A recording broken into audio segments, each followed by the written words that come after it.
fellow fan friends, Jcat here today to talk to you about Mufasa, Lion King, and the Lion Guard.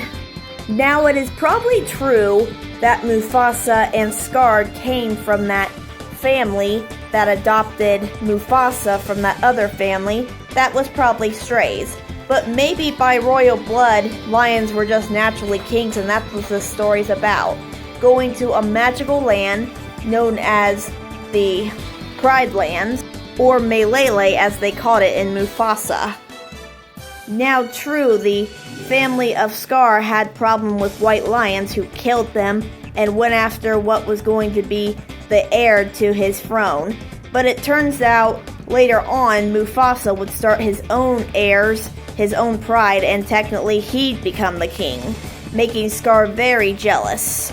However, maybe Scar was very special and received the gift later on of the roar. Even though they didn't mention it in Mufasa, it's still possible he could have gotten the roar later on and became leader of the Lion Guard. However, he still didn't become king, and that's what upset Scar the most, and that's what caused him to destroy the other Lion Guard. Now, what leads me to believe this is because at the end of Mufasa, we see Kiara roaring with Mufasa in the clouds. And then later on, we see Simba and Nala come back, along with their new cub, which I believe is Kion. And that's what leads me to believe that the roar is still linked. Also true, at first, Scar was corrupted with power in the beginning. However, what made it worse and made him go completely evil, I think, was the bite of the snake when he's saying, "How I got my scar when I led the guard and Lion Guard,"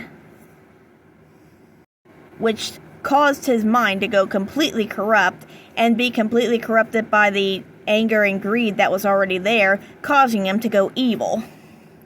Then when Scar destroyed the Lion Guard, the roar had to select a new person to take on its power, and Kion was the next deal, because in the family of Scar, Simba's child was, so it would be inherited by Kion, the future of the Lion Guard, who would save the Pride Lands.